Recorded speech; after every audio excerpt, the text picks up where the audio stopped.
Good morning, everybody. This is Dana B. with Mountain Patriots Educational Ministries.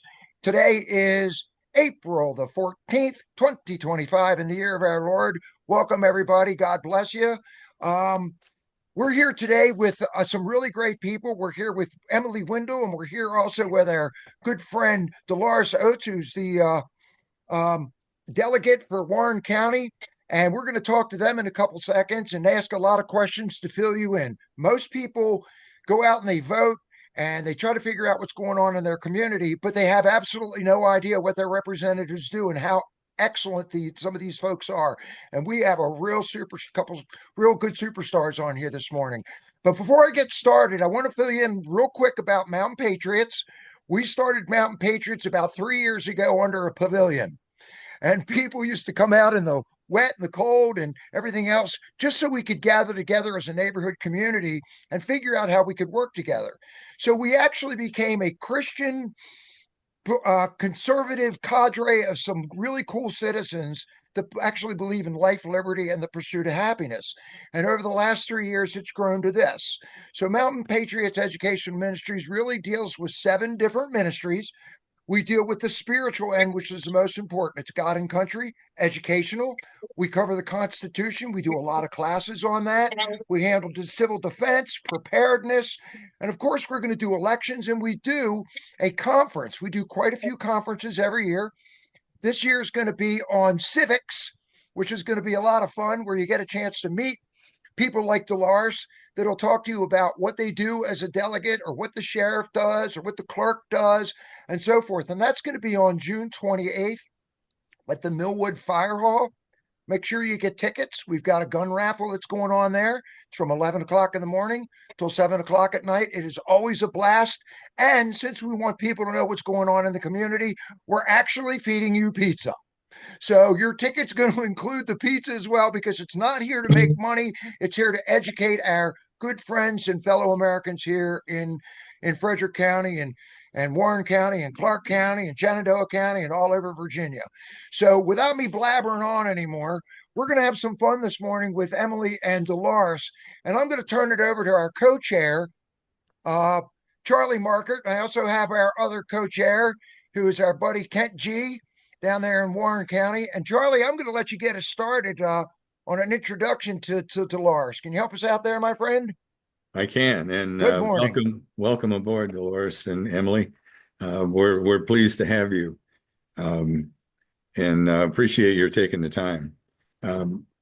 If you'll pardon my overuse of some metaphors, I know that you're working down in the middle of the devil's den, and you get to see how sausage is made, which most of us don't want to see. But it would be helpful to know about some of the inside baseball that goes on down there. And we're going to ask you some questions about the process that goes on in Richmond, some of the issues that are important to us and important to you, and your view on those. Some specifics about Front Royal, where you reside and you represent the local folks, and a little bit about the elections, and then give you a chance to wrap it up. So that's in a nutshell what we're about. But just to start off, when you first got to Richmond, what surprised you the most about how to get things done or how to not get things done that you ran into in Richmond? So the first thing is that when my freshman session, which was in 2024, the Democrat Party is in control of the Virginia House of Delegates and the Senate. And so what surprised me, I guess, was the volume of information that you had to process in order to vote on a lot of these bills.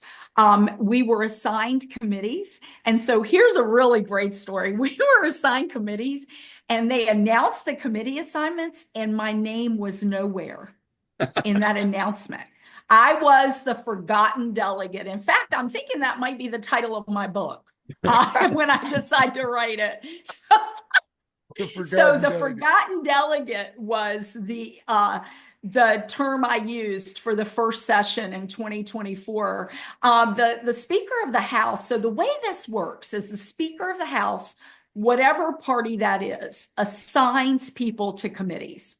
Okay, so he is or she is the, all full authority on where people are assigned. And so, given that I had no committee assignments, I thought I'd tick somebody off before I even got there. And because that's usually the only reason you're, ostracized from any committee assignments. So I went to the speaker and I said, sir, I didn't hear my name and I have no committee assignments. And he looks at his assistant and he goes, how'd that happen? So anyway, the next morning I had 2 committee assignments. And so I am on public safety.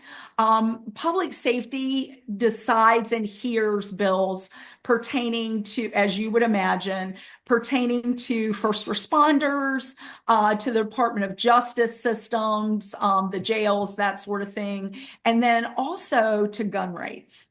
So I am on that committee. Very important one. You made Ken Very happy. important. Yeah, very important committee. And then the second committee that I'm on is cities, counties, and towns. And the reason they put me on that committee is because I have previous local government experience, having been a supervisor in Warren County. And so understanding how government, specifically how state government, can press its will onto local government was critical. So I serve on that committee, and I have watched the Virginia Assembly try to force solar projects on localities, even if they don't want to consider them. I have seen a lot of that sort of thing.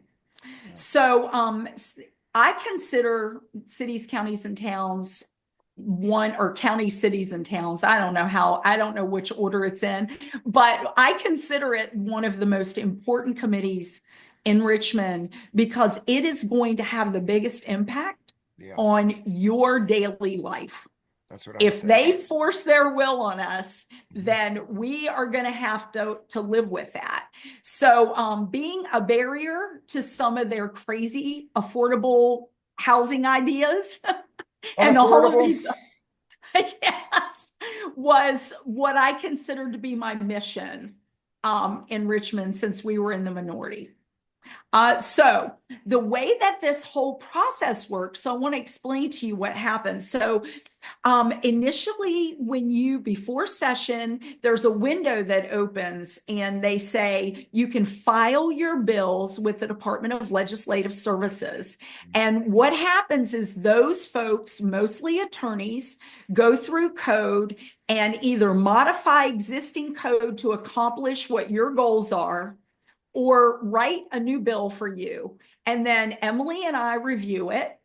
Sometimes it doesn't accomplish what we're looking for. Sometimes it's less than what we wanted. Sometimes it has more unintended consequences than we could even realize. Right. So we process it before we file it as a bill. And every legislator in the House of Delegates does the exact same thing. They file an idea with the Department of Legislative Services, and then they wait for the bill to come to them, and then they review it and work with the subject matter expert in that area to make sure that the bill accomplishes what we want. Wow. So that's how it works. Is that kind of where deal making comes in? Deal making? No. No, that's too early. Deal making. Well, I mean, there are people who probably make deals, Charles, before they get there. I'm not one of them because I'm a junior. I'm a freshman delegate. So, I barely have people talking to me at this point, much less, and I'm in the minority. So I have, not a lot of influence. Sure. At this point in my tenure in the so Virginia that can House change though, can it? As we move up what keeps going through my head, Delores, is I am a bill. Yes, I'm only a bill. Yes, sitting on exactly. Capitol Hill. I mean, it's not as easy as they made it sound on Schoolhouse Rock, you know? It sure isn't. It sure isn't. You have often, so This is Dana, great, you have a bill that will get filed, right? and then the speaker. Now here's where the speaker has huge control. So this year, over 140 bills were never docketed to the 140? committees. 140, and they were Republican bills. Oh, So of they course. didn't want to Surprise. hear them. Surprise They didn't want to there. hear them. Huh? That's a surprise. Yeah, it Yeah, is. right. So, there were so many bills that never got docketed. And so as a result, your voice was not heard in Richmond Right. because of that. And we brought the attention to that. 4 of my bills weren't even heard. I mean, they never got on a committee docket. So what happens is the speaker dockets the bills, then the bills go to the subcommittees and they're heard in sub. You Right. vote in sub, then they go to full committee. You Mhm. vote in full committee, and it is only then, if they pass out of committee, do you ever see them on the House floor. Wow. It's a lot. Yeah. I mean, it's like you have so many hoops to jump through and so many ways that we're being pushed on how they're supposed to get time. I can see you standing back most of the time trying to push forward just to fight off what's being thrown at you that's going to take away our rights and our freedoms. Exactly. And So that you're on was your what heels a lot of times, standing up going, come Exactly. on. I mean, let's get something done here and quit messing around with the people's rights. Just the volume of gun bills that we saw that would Oh, continue to erode the Second Amendment rights from law-abiding citizens was amazing. And at the same time, they attempted to reduce all of the penalties for real criminals. of course. It makes absolutely no sense at No. all It to does to a them. logical person. It does to them because that is your. See, we're law-abiding citizens. They don't want us there, but somebody who's willing to break the law and do what they need you to do to keep them in power, they will bail them out constantly. Kamala Harris did it forever and ever and over just for example, in California. So Absolutely. let me ask you this, Lars. With that going on, what level of since you brought it up, what level of bipartisanship are you actually seeing there with this? So I will tell you, there were a significant number of bills that were unanimous. Yeah. There Okay. always are.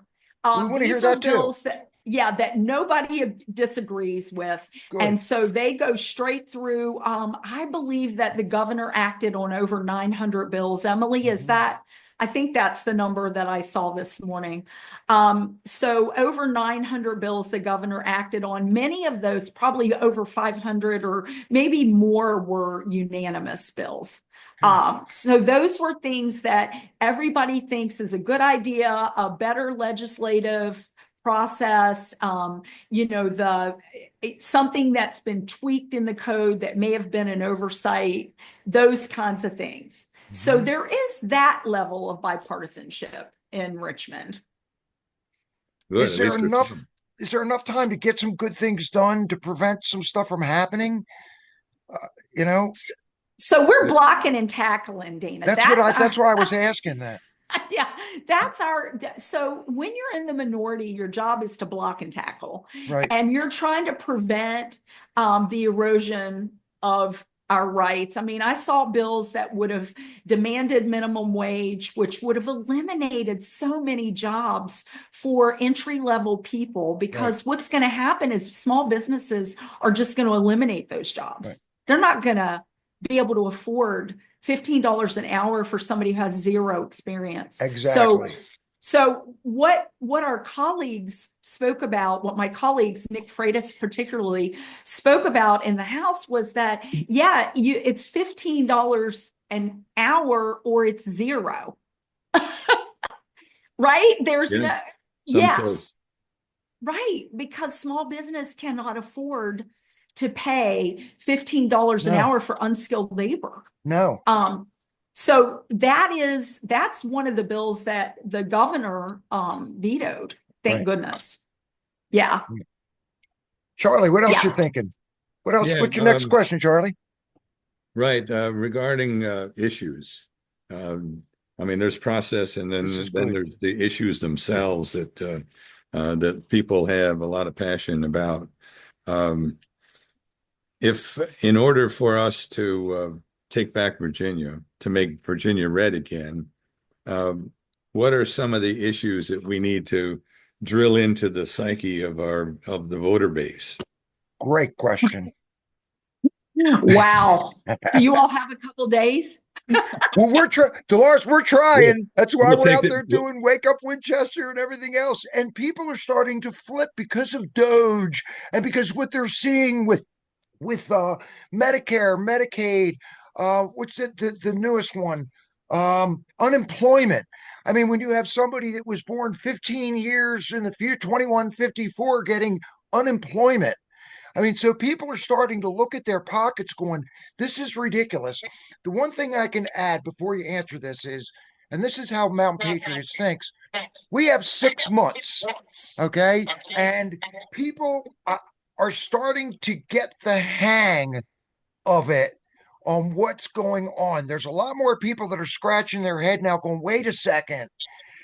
So if we keep that message consistent and out in front of people, I think we'll do very well in November. I really do, as long as we can keep people active. What do you think? I agree. So we have to look for what motivates people to go to the polls. And Right. so here's the history of Virginia. I want you guys to know the historical behavior that Virginia voters has displayed in the past. So when there is a Republican in the White House, Which without fail, there is a Democrat governor. Right. We have to switch the conventional wisdom this year. We have to change that. And we have to let Virginians know that this is what it is at stake. Your Second Amendment rights are at stake. You will be paying more for everything because if the Democrats get control, they're going to, Abigail Spanberger's already said she is going to sign a bill that for minimum wage. So there will be jobs that are eliminated. Young people won't be able to enter the workforce. Minimum wage was intended so that high schoolers and college kids would have job opportunities. It wasn't meant to be a family living wage. That was never the intention. Right. So that's one of the things. The Second Amendment, I have news for you guys. They tried to pass what they called it was a weapons of war bill this year. And so that basically eliminates pretty much 75% of firearms because they can't define it. So they're going to pass that. If they get a majority, they're going to pass these bills. And the governor has been the only buffer to these bills becoming law so far. So if we don't get the majority in the House and put Winsome Sears in the executive mansion, we are at risk of losing so many of our freedoms. So let me tell you also about energy. So right now, the governor has taken us out of what is known as RGGI, which is the greenhouse gases, regional greenhouse gases the Green New initiative. Scam. Right. And these things cost you so much money in electrical, because here's what happens. Government puts mandates on energy providers. The energy providers have to invest money in wind and solar and all those things that make Democrats happy, that produce very little in terms of megawatts. Right. It's very little in my mind in regards to the investment that's being made in it. So that means that ratepayers are paying more money for clean, they call it the Clean Virginia or the Clean Energy Act or Clean Virginia Act. So all of this is going to come back. Governor Youngkin has been a buffer for all of this. It's coming back. Dolores, let me ask you. Go ahead, because I have a question about this. Because we talk a lot about this because you know that we're very wrapped up in the board of supervisors and the school board and everything else. We've been talking a lot about the data centers, and I don't think a lot of people in Virginia realize that because of our data centers right here in Virginia, DC, Maryland, and so forth, we are the greatest consumer of electric in the country. In the country, and they're trying to push all this stuff. Right. So yes, people will literally, on the Democratic side, if the Democrats actually get in there, they're going to vote themselves right out of their houses. That's interesting. Seriously speaking, they're going to vote themselves right out their front door and then scratch their head and go, well, what happened? Well, that also answers your questions on why people that aren't supposed to have guns have them. Right. Okay. Yes. And we don't. Okay. So we've got gun bills we have to look at. We have energy we need to look at. What way do you think is the best way for us to go? We're doing what we're doing now. What's the best way to get this out to your friends and colleagues and other delegates to help them understand what we need to do? So we need to door knock. We need to raise money. I'm going to tell you the Democrats are getting money from California. Oh yeah. From the state that they want us to look like. Mm-hmm. they continue. New York. That is their model. The model for Virginia Democrats is California. And we have said, the cautionary tale is look to Maryland right now. Maryland, when Maryland had a Republican governor, he left and they had a surplus. Maryland is now how much was it? $3 billion? You're also going back in time with our Republican governor. Okay. I grew up there. Okay. Bob Ehrlich was excellent. I mean, and then you ended up with Larry Hogan. Okay. We had Michael Steele, who defected from the Republican. He was our lieutenant governor. And then he became a fundraiser, I think, it was for the Republican Party. And now he's on the Democratic side. And you're thinking, how much did they have to pay him to do that? Because a lot of it is this. Well, I am so concerned that Virginia will go the way of California and Maryland because there isn't enough money. They can never have enough of your money or your rights. They will continue to erode both. Virginia had a $3 billion surplus. Right. And instead of saying, let's give it all back to the people who gave it to us, it was like, what can we spend it on? What can we spend it on?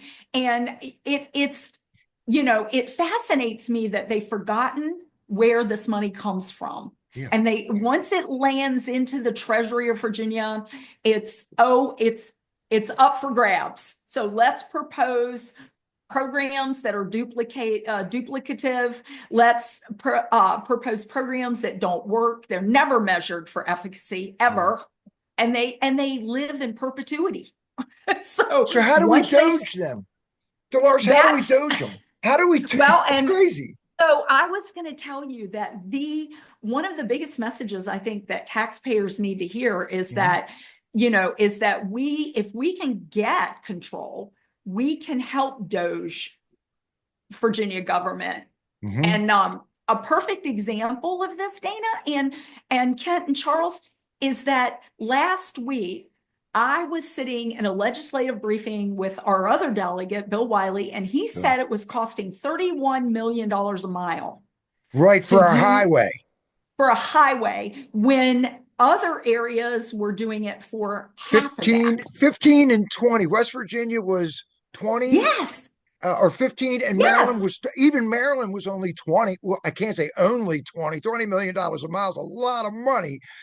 $31 million a mile. It's insane. Think about that.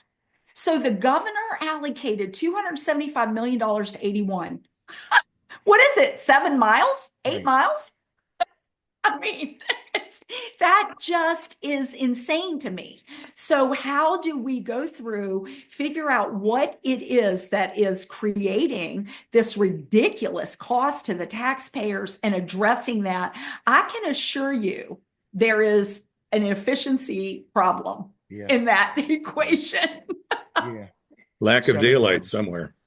Lack of daylight. Thank you. Yes. But that's just the tip of the iceberg.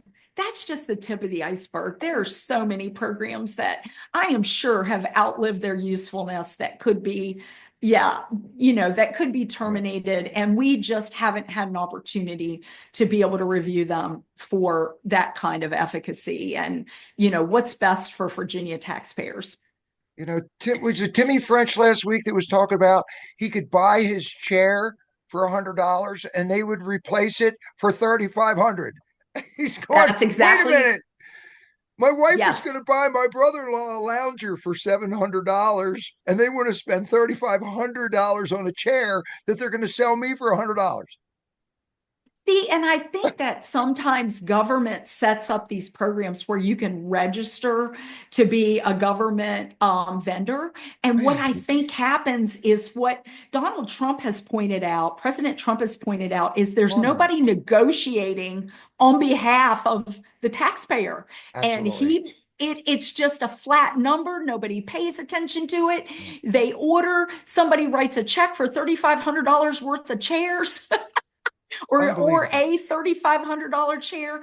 By the way, there are 40 of those in the Senate, so you do the math. So anyway, there's a building out there for $40 million right now that nobody's in it. I think it cost them $40 million. Kent, you correct me if I'm wrong. Was it $40 million or something like that for a building where nobody's even there? That sounds like a good number, and it's not surprising because that's how it runs. It's complete waste. It is. And yes. And I nickel and dime over a couple of bucks. Like if I lose a couple of dollars, I get upset about it. I mean, can you imagine losing that much money? And really the answer is just shut up and like it. Yeah, that's what we're going to do. It's rinse you and will own repeat. nothing and be happy. New World Order, Klaus Schwab stuff. It's not your money anymore. No. Right. Never and that was. is the way and that is exactly the attitude in Richmond is that, and there's never enough money, right? We want to continue to fund program after program after program. And, I was a no vote on so many new funds. Dolores, isn't it funny how there's never enough money for Social Security, but we never run out of money for welfare? Yep. Yeah, exactly. Is absolutely amazing. Kent, what other questions do you have for Dolores? Well, first of all, good morning, ladies. This has been really cool. I got to tell you, it's been great. Yeah, Dolores, I'm really excited to talk to you. This is something that Dana has really been pushing on his end, and it's good for me because this is the first time I got to get out, quote unquote, and talk to somebody from Warren County. I'll give you a background on myself. I recently retired after 25 years of federal service, deploying to combat zones in Afghanistan and Iraq. That was where I was heavily pushed years ago. And I decided to get out just a couple of years ago for some reasons. And my wife and I relocated up here. It'll be 6 years this November. So we transplanted up here by happenstance. Our goal was to live up here for about a year and figure things out and then find more of a permanent location. Well, that 1 year has now turned to almost 6, and it's kind of like, we kind of like it up here. It's a neat place. It's kind of quiet. We're kind of doing small home up here on the mountain, and we realized we didn't need a lot of unnecessary congestion in our life. Right. And that's a whole nother topic of discussion. I happened upon Dana's group, was it back in October? And we do radio checks. Yeah, I got into GMRS radio because I do a lot of overland camping, and that helps me kind of recharge my brain from being in so many oddball places. And so I got into radios, and one day I was scanning the channels, and I heard these guys do a net check, and I was like, wow, man, these guys sound pretty well together. And lo and behold, I got into the group, and I've been here since October. Dana is very heavy in the Frederick County area, and rightfully so. That's his hometown. Um, Frederick County has a lot more people than we do in Warren County. I think the overall consensus, you guys are just 100,000 About people. 100,000. Yeah, like Right. right around 98,000, and the consensus here in Warren County is right around 42. And It's starting Clark, to get bigger. yep, Clark being very sparse. I think Clark is like half of Warren County. It's 15. Yeah, Yeah. it's really small. And Yeah. so this is something that I'm glad Dana had put this together and got you on. And because my wife and I, we have a young daughter. Uh, she's 5. She's getting ready to start kindergarten, and we were on the fence because of all the insanity over the past 4 or 5 years. And you guys know what I'm talking about. Yep. Insanity. And we had, we're kind of quote unquote homesteading up here. We have our own firewood, we have chickens. We're learning as we go, and we were on the fence about sending her to public school. And it was either that or homeschool. And my wife is perfectly capable of homeschooling. Mhm. Matter of fact, I retired as an instructor as well. And so this is something Dana knows about this. I kind of brought this up before, but we have really nobody here to talk to about it. I look on Zillow in our area. I'm up here at Shenandoah Farms, up here on Blue Mountain, and Mhm. you look at the school ratings. So my daughter is going to start at LFK. You know where LFK is, right? And Sure. the overall ratings. Now I don't know how true these are, but you have to take these, I guess, in consideration. This is on Zillow. It's 3 out of 10 for pre-K to grade 5. And of course, it was different when I was going to school. And then New Warren County Middle School, that's the district. If we stay here, it's 5 out of 10. And then lastly, it's Warren County, 6 out of 10. And these are things that obviously, when you're a parent, that's the priority. These things are, we consider this a high value. And I want to know your thoughts on the schooling here. Why is it that what is that grade? What is that grading period compared to other counties? Is it due to funding? Is it due to quality of not getting good education? Because we really should be training kids, or educating children on the basics: reading, Mhm. writing, math, basic stuff. Not getting Yeah. into these weird oddball things. And I wanted to know your thoughts. And definitely, my wife wanted to know your thoughts on the schools here. Not familiar with the comparison between Warren, Frederick, and Clark. Emily is a former teacher Mhm. and knows, kind of the education piece of it. She has she earned her doctorate just this year in Yes, she education. did. And so, Emily, can you answer, is Warren County beneath the other school systems in terms of ratings? And I'm not familiar with the Zillow ratings. I'm not even sure I've ever seen those. I love how this team works between you and Emily and Bill. Yeah, And we're a I team. mean, this team is just incredible, and Emily kind of glues it all together. She does. She's She awesome. does. Talk about having some of the best mentors in the business with Delores and Bill. I'm very fortunate. I don't know that I would use the Zillow ratings on our schools, and I could not rank them comparatively with Winchester, Frederick, Clark, and Warren. I think the better conversation is all of them are pretty low. We after COVID, they kind of dialed back the expectations on SOLs. So what was SOL. passing in 2018 is not the same as passing today. So what our kids were leaving school, expected to know pre-COVID is much lower today. I taught 8th grade English in 2018, and there were a majority of my kids that would never be able to read a newspaper. Those are 8th graders who were not yet at a 3rd grade reading level. And that's insane. before we went through the educational loss that we did in 2020 and 2021. So Wow. And This everybody is why wants we're these doing this, they guys. want these high paying jobs, man. And it's like you can't even read. I'm Yeah, I'm I'm hanging out surprised, for a management position. right? I'm surprised do they have the ability to fill out an application? Would be, Right. these are serious things to consider. I So fought the Ken, battle of, oh, go ahead. go, Emily, you go. Yeah, no, I fought the battle of capitalizing the first letter in your name, capitalizing the letter I, with 10th graders, and that was in 2022 when I was teaching. And I mean, I have a master's in English education, and I sat there and I love teaching, but what was I doing? How was I getting these kids where the whole system is very broken, and our children are not getting the skills they need to succeed at any level? I'm going to share something with you, and I'm going to bring it up tonight, Kent.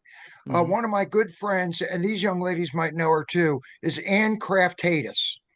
I have a three or four. I talk to Ann all the time. She and Dr. Sheila Fury. She is one of these people that will break it all down in front of Governor Youngkin, 3 feet from his face, going, "You." All right. I've got a video I'm going to play tonight that I got from her from last year.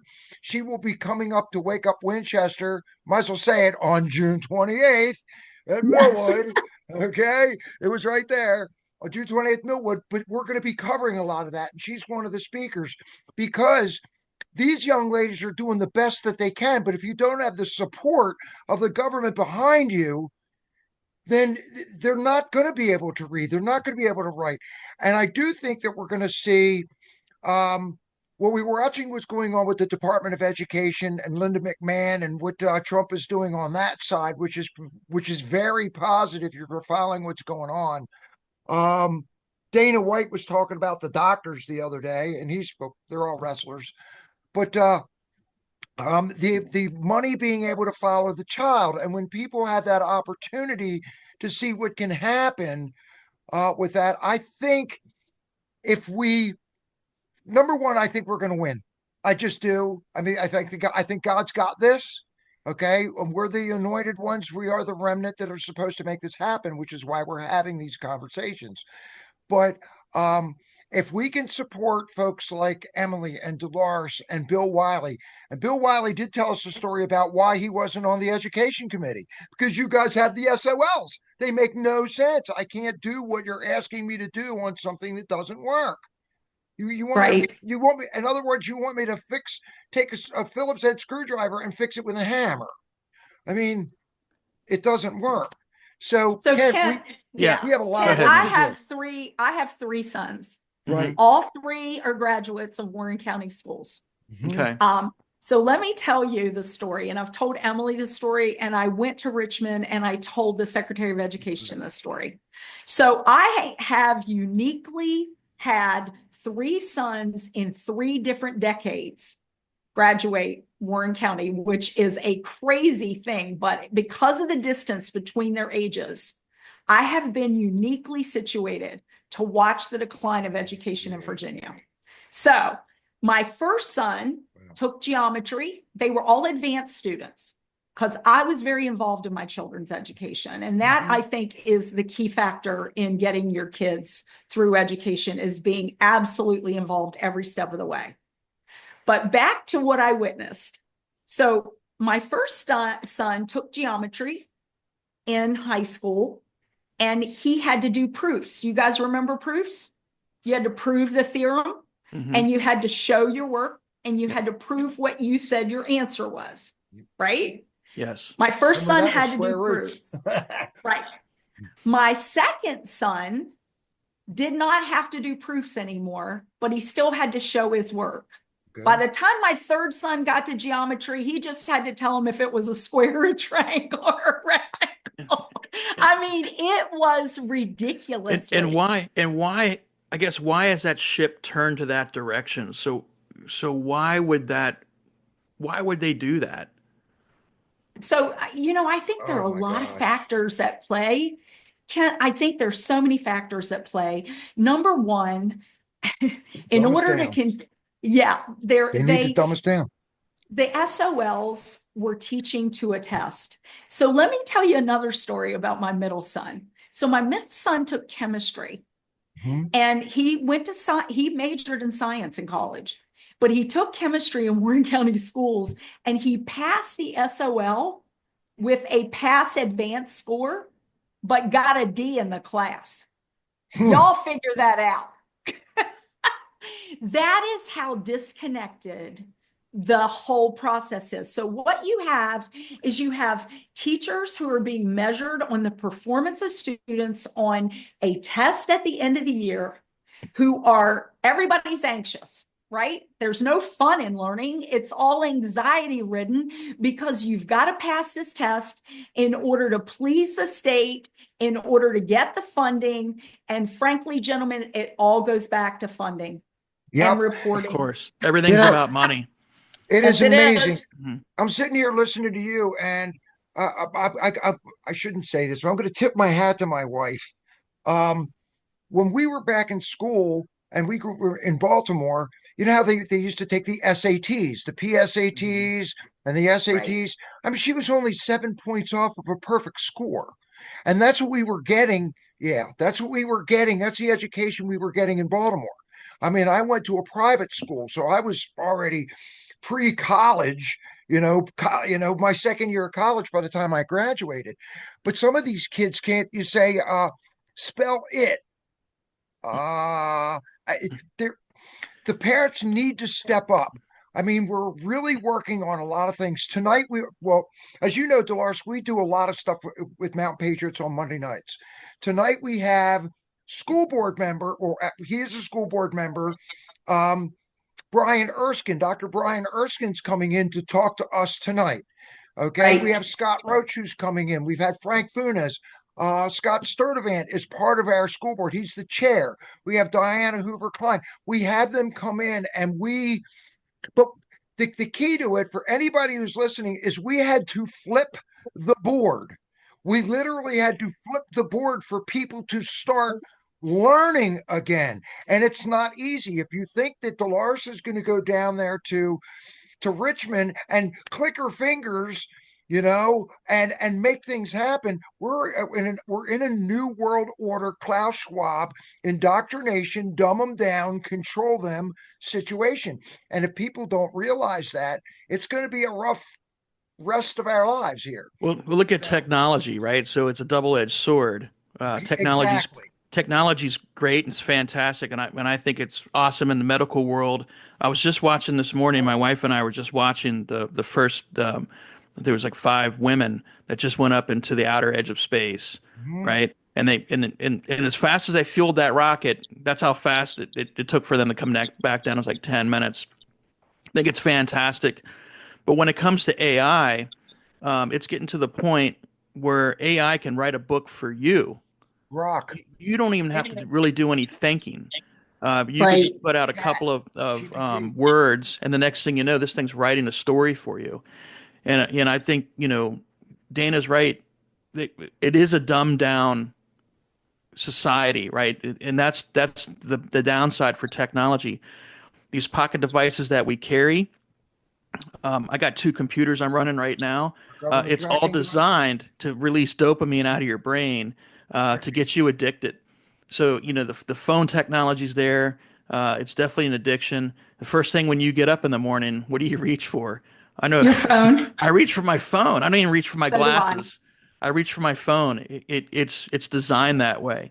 And if you go back into the education, my philosophy, it's like watching Karate Kid, right? Watching Mr. Miyagi saying, go back to the basics. Go back to the basics. Go back to the reading, writing, fundamentals of math. And that's the best thing. That's what we're doing for our daughter right now is we're teaching her math. We're teaching her these things at 5 so she can understand how to count. It's terrifying to know that people in the 10th grade cannot even start a sentence with a capital letter. That's outrageous. Yes. And these are things that are concerning me and my wife. So we're gonna attempt the kindergarten phase and see how this goes. But there's a high possibility, we could potentially be homeschooling at some point.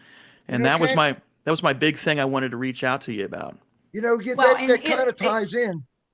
You were talking about hospitality. So if people can't count, I went to a barbecue stand and handed a girl $100 bill. Okay. I only got 2 sandwiches. It was like $8.40. She stood there with a look of panic in Berkeley Right. Springs from $100 bill for $8.40. And she's trying to count the money out. And the woman, an older woman, she was just so sweet. I mean, I, I never thought I'd say us older generation, but I'm my father now. Okay. And this older lady, she's going, here, honey, let me show you how this works. And she was, I was waiting for her to show fingers and toes and how to count, but that's the kind of time they took.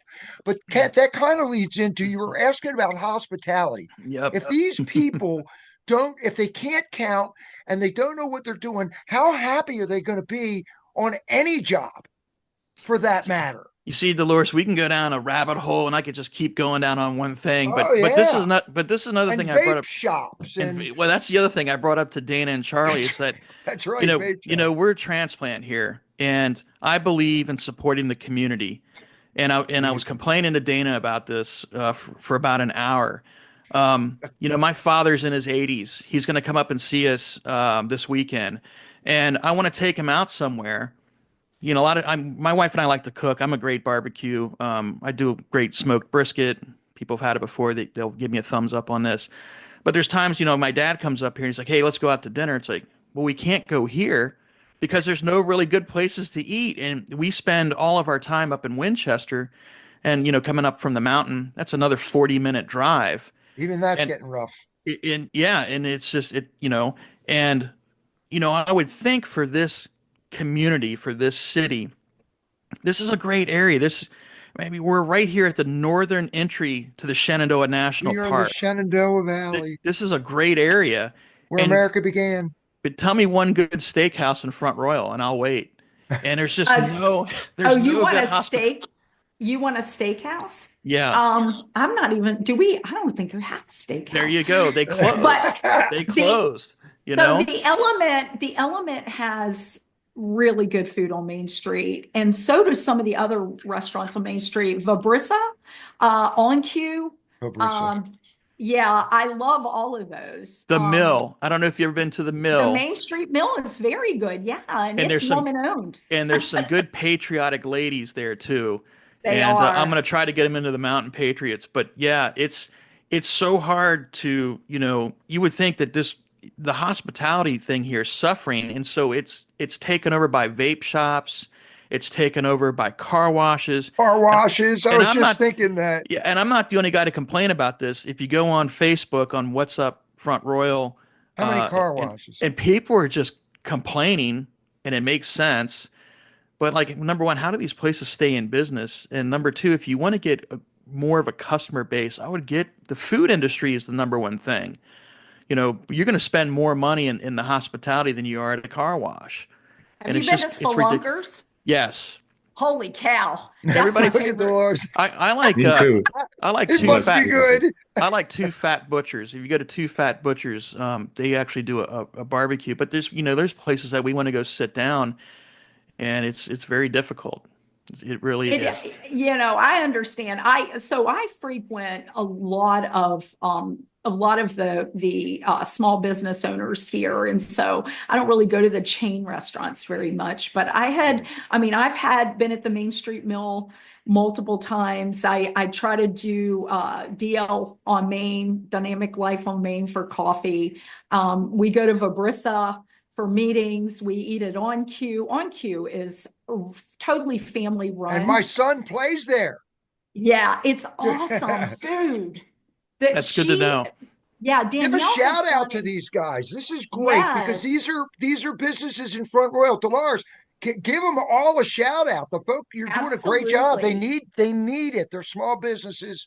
They need this kind of shout out. And I love all of them. There's so many. There's Soul Mountain. There are some really good places that are all small business and are non-chain related restaurants. Poppy's Place for lunch. You might want to try that one. Those are all great places to eat. Well, we just gave some good shout outs to some folks in Front Royal. That's what I like to hear. Yeah.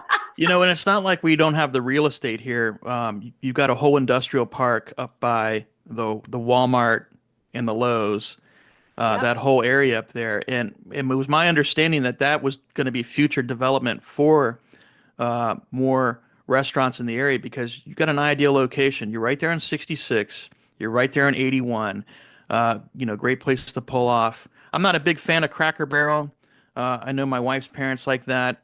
We go there once in a while, but yeah, it's just we were always wondering about, this place lacks a good hospitality restaurants. So we spent a lot of our time up in Winchester. And if you want to go to a good steakhouse, you got to go up to Winchester. Well, I will make sure that people know in Fort Royal that we need to find a good steakhouse, or There you somebody go. needs to start delivering good steak, because we do have some great like family-owned restaurants. Maybe not steak specific, but what is the new one? Is it Kabashi Fresh or something? I can't remember that, but I love it. It's really good. It's great food, and that's also privately owned, and it's wonderful food. It's over off of the bypass. So if you ever, Okay. yeah, Hibachi Fresh, that's what it's called. Oh, okay. Yeah, Yeah. for pizza, we usually go to Castellina's over by Castiglia's, yeah. over by the Harbor Freight, which is one of my favorite places to go buy stuff, and then Anthony's Pizza, which is right across Yep. from the courthouse. They're not bad, and they usually offer specials, but they have some pretty good stuff. Yep. And then last, well, for me, you go back in the 2A. I'm a 2A guy. I could talk to you 2A I was until I'm blue in the waiting. face. I was waiting, Ken. But it's all, my wife and I, we follow the Warren County Sheriff's page on Facebook. A lot of shadiness going on, especially over at that Big Lots, which Big Lots is pulling the plug and they're all shutting all down. But you always see, we do a lot of donations. My wife and I do a lot of donations. Yeah. And I'm getting ready to do a big donation this week because we're cleaning house. But there's the Goodwill right next to the Big Lots. And every time I go to that, I think it's that Shell station, I feel like I'm definitely packing heat because it's just like there's a lot of shadiness going on no matter what time of the day. And it's worse at nighttime. But you always see a lot of drifters and just kind of people just kind of shuffling around. It really no importance. They're just kind of there. And it's kind of one of those things when you go by, you're definitely locking your doors. Definitely something that, we take notice of, especially with the crime. There's been a lot of, child related crimes in the area, and that's always concerning. And just wanted to know your thoughts on that, or do you think it's because mostly it's the Appalachian Trail, just kind of people are wandering around, but what makes those areas like so unique to these folks? So let me tell you, the thing that I have been very impressed by with the Warren County Sheriff's Department is that they have a very active child predator organization. And what they're doing is catching these guys. Good. It seems like a lot of people to you, and it does, but my perspective is they are on it because they are monitoring the internet for these kinds of predators that are targeting our children. It is sick. And they're It is. catching them. It's Good. sick. And hats off there's a guy by the name of Mark Ramey. Hats off to that guy. He is amazing. He's running that. It's the what is it? Is it International Crimes Against ICAC? He's running that organization in Warren County, and he has been successful. And I send them messages all the time and say, one more gone. Yeah. Excellent. Do you think this is in part because we recently got a new sheriff? Oh yeah. Okay. Yep. That's what I kind of figured. So things are moving up in the world. Yep. That's great. And I think they're making an effort to protect our children. They have and to. I am You have very to. impressed Yeah. with them. Yeah, I'm Yep. very impressed with these guys. Yep. I always tell Dana in the group, the only person's going to look out for you and your family is you. And Right. and I'll touch on this on the last of the 2A stuff, but I always, it's one of the things that it's a controversial subject that it really shouldn't be. 2A is part of your constitutional amendment. And to be a free American, it's your responsibility to know your rights, to know your Constitution and execute. You have to execute these things. And it's so odd to me that we have to constantly fight about only one amendment in the Constitution, right? And I told this to Dana, and who I was talking to, Masood, and I Oh said, if my there's gosh, John Masood, shall and I be infringed? I say this is that if there's any amendment that should be removed from the Constitution is the 16th Amendment. And we know what the 16th Amendment is, right? It's the income tax. But you never hear anybody say like, "Hey, you know what? I'm against the 16th Amendment." 17. It's always the Second Amendment. And to me, it's frightening to take away a God-given right because these people who are in office are telling people like us they don't trust us to own a firearm to protect They don't trust us to trust us. or our family. Exactly. And so my question to them is that what makes you better than me? Are you going to get rid of your guns? Are your security detail going to put down their rifles? Because you're taking it away from me, which is basically you're going against the 13th Amendment of slavery. The only point to get rid of your 2A is to control you. It's not stopping crime, right? It's perpetuating it if you do it that way. You're creating more victims, so you can be piped into the system, and it's a horrible thing. It's I've told this story before in Georgia. I think it's Kennesaw County back in the 90s. The sheriff required every homeowner in Kennesaw, Georgia, to be armed and have a safe full of ammunition. And the breaking and enterings dropped by over like 96%. Switzerland, the country of Switzerland during the Second World War was never invaded by the Nazis because Hitler knew he'd lose over 800,000 of his Wehrmacht. Why? Because in Switzerland, every homeowner is required to have an automatic rifle and a safe full of ammunition. Switzerland never gets attacked. It's funny how that works out, right? But the minute you take the people's rights away, then you have more problems. Right? Because the control is taken away, the power is taken away. And so I'm a woman who wants to be able to defend herself. 100%. I'm not relying on somebody else to do it for me. No way. So so my right to protect myself and to own a pistol is very important to me. And I believe that, so I'm going to tell you guys, I think if it weren't for the Second Amendment, we wouldn't have the rest of them. That's exactly right. We wouldn't have a country. There would be no country. We would not have a country. It is. And so we watched this year. The governor vetoed over 20 bills he did. that would have eroded Second Amendment rights. Over 20.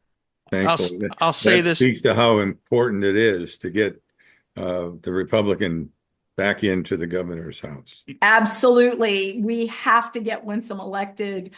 She is our candidate, and we have to champion her and talk about, how she will protect against the erosion of these rights. And she will stand firmly against, this intrusion into our personal lives and into our businesses and their constant demands on, they wanted so many things this year that would have cost taxpayers more money in the long run, whether that be at the grocery store, in the restaurants, or wherever.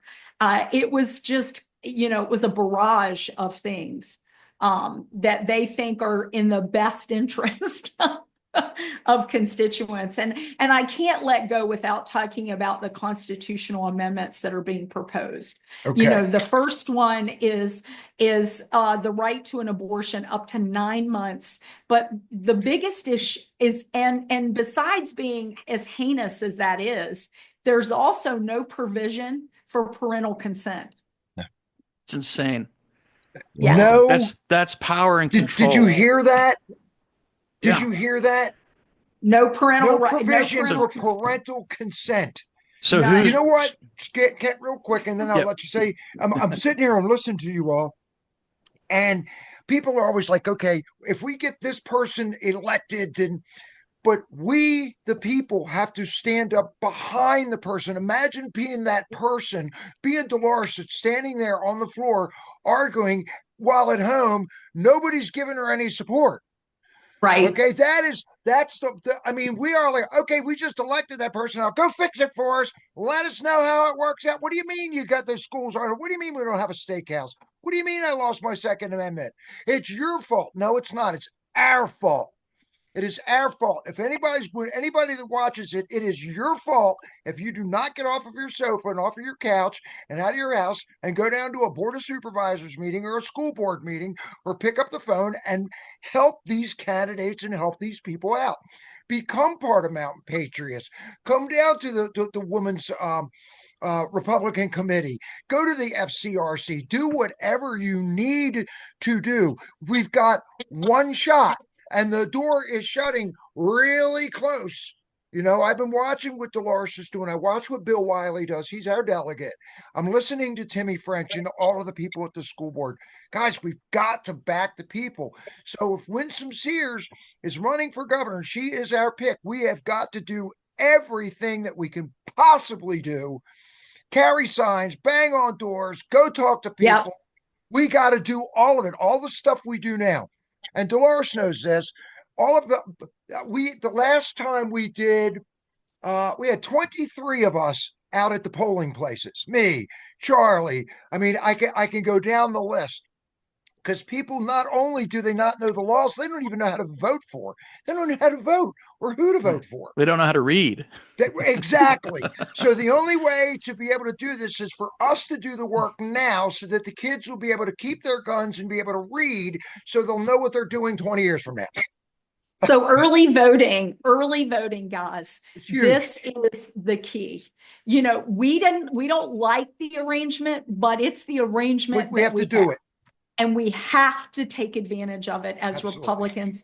So they beat us in early voting every single election. So we have to get our people out as early as possible, lock in their vote, and make sure that and then the people who are happier voting on election day will still come on election day no matter what. But if your kid gets sick or you get a flat tire or you're stuck at work and you say, oh, my vote doesn't matter anyway, it matters. In Every this one of them. election, it's life and death. So early voting for the primary starts in a couple of weeks. Exactly. Yeah, and in we've got to May. be part of it. We have to be out there Yes. with a little tent, even if you're talking to one person, two people. This Virginia election is as important to us as the presidential election was to the country. Correct. It is. It is that important. And we have got to be out there and we've got to do what we need to do to get this done. I mean, Yep. it's the way it is. And hopefully we'll be able to do 2 wake up Winchesters to make this happen, because we want to make sure that we give Winsome the opportunity to speak. And we want Nick Freitas to come up here. We want all of these folks to come in and go, hey, we're part of this. We want to get Warren County involved in this. And that's, Delores, that's part of this. We wanted you on here because there's people in Warren County going, like, Kent, where do I go? So he comes all the way to Frederick County, and now we're working on Warren County, and then we're working with Clark County. We're working with Loudoun County. So now we have 4 counties. There's Chesterfield. So there's 4 or 5 different counties that we're starting to expand to. But this is do it, not new world. This is all new world order, and that's what they're pushing on us. I know, Charlie, you had another question. I know you had questions about Spanberger and the Democrats. Am I right? Yeah, and it has to do with what we need to do. Because we got about 5 minutes, because I know Delores has got all kinds of people she's got to work on today. Joy in the conversation. I have to tell you. Me too. I love it. Delightful. Yeah. Mm-hmm. Well, it's sort of a wrap-up question. Is you've answered some of it. You know, what do we need to do to get people out, to get these elections front and center? And not so much worried about the process. I mean, people know or need to know the primary is basically for figuring out who we want to represent us for lieutenant governor. That's it. Correct. because the That's governor it. is essentially selected as the Republican nominee. But we need to get people more aware of and engaged in the election, the process, and the voting. So, do you have any additional thoughts about what's important for us to do? I mean, one idea that came up from Mike McCool was we need to glue some of these issues to Spanberger. Absolutely. Abortion, transgenderism. You go down, you pick out a number of issues that trans, really abortion, would you pull know, voter fraud, Republicans off the ID, couch you know, the and culture of violence, you know, hands off my grift.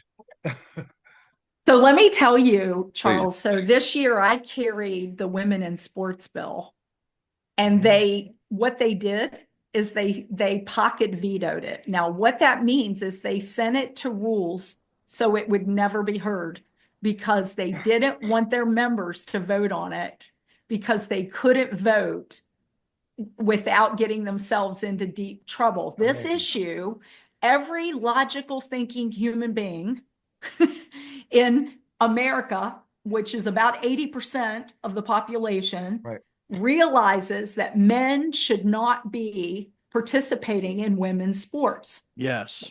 And and so the Democrats in Richmond wouldn't even vote on it. Amazing. That's what Abigail Spanberger is bringing to the party. And so I'm telling you, and then the president put out his executive order, and of And they're course still then, going against it. right. Well, but he forced Maine. it's the Virginia High School League to comply. They had to comply.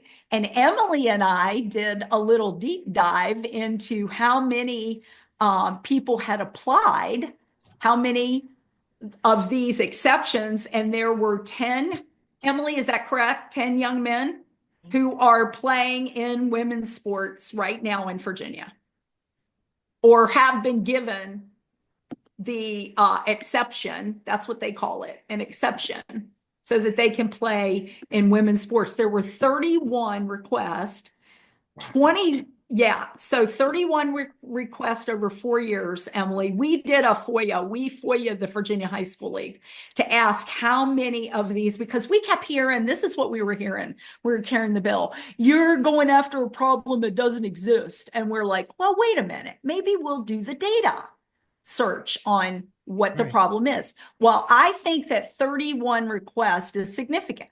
I do know too. one is too many. That shows you how crazy this country's gotten. Right. One is too many, but 10 of those were young men, and 20, I think 21 were women who requested to play in male sports, which, you know, it isn't as big a deal because it doesn't break down the competitive edge in it, and it's their choice, right? They choose to go and play against men. But when men come in and play against women, it's an unfair advantage, it's unsafe, and it violates Title IX. Right. So I have one question. What is your final thoughts? What would you suggest as an elevator speech for us that would support you? So we support Winsome and our And you. And you, yeah. What would you tell us? What's your final thoughts and all? We do meetings. We would have you out. We've got you speaking on the 28th. Right. Okay. Well, that's my thoughts are that we need to save Virginia. Yep. We need to save Virginia. We have like you said, Dana, this is the birthplace of America. This is. We started this whole where America experiment. began. And we lead, we don't follow in Virginia. So we have to be leaders in common sense. And one of those is protecting our young women. Amen. In sports, protecting our children from transgender ideology, and, you know, preserving the right to life and liberty and 2A. And if you don't vote, you have no voice. You don't. Don't And you complain. may wake up this November and discover that your state looks like California. Which is Unbelievable. horrible. It It's is. I mean, horrible. And they destroyed Texas when they moved into Austin about Yep. 15 years ago. As I used to live in San Antonio, mass wave of them coming in, and they're destroying Texas. unbelievable. We have to protect our way of life. And so it's so important. And here's the challenge is we're in an off-year election. In a Right. presidential election, it's hard to get people motivated to vote. So the earlier we sound the message to these folks, the better off we are, which is why I love that you're doing this now. You know, the You have to. old process would have waited. I mean, people didn't even start door knocking until August. Right. Now we're door knocking. We're door knocking now. So it's Yeah. very important to get involved in your churches, in your communities, in your civic groups, in everything, and just say you cannot sit for this election. Absolutely. And we'll be interviewing. Let me see. We actually talked to We're at the hard stop. yep, almost. Yeah. We're at we've got Torres coming on, we've got Reed coming on next week. So we're gonna make this happen. With everything, first off, I want to say thank you to both of you ladies for being on here today. Yes, thank you. This has been Mountain Patriots Educational Ministries. We're trying to get all these ministries out there. I do want to give one real quick shout out. We always do a freebie for somebody. I got one too.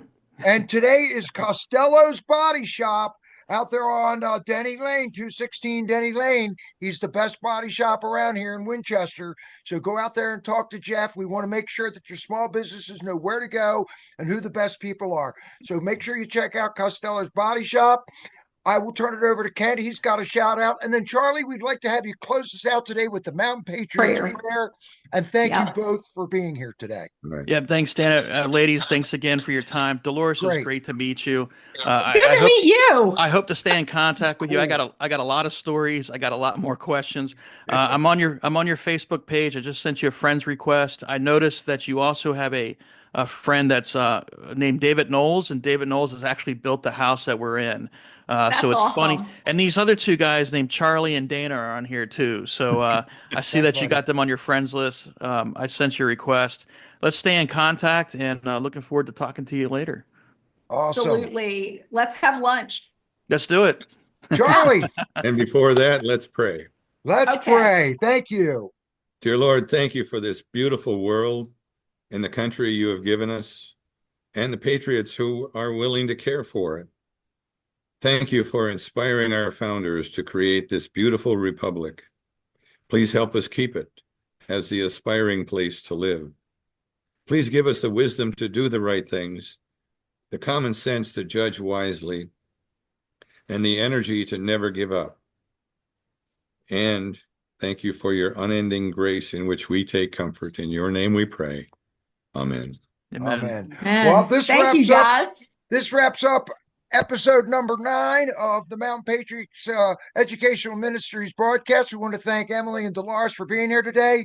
You'll see our QR code there. You can take a picture of it, get tickets for Wake Up Winchester, and we look forward to seeing everybody soon. Have a very blessed day. Thanks, everyone. Bye, guys. Thank Bye. you. Bye-bye. Bye.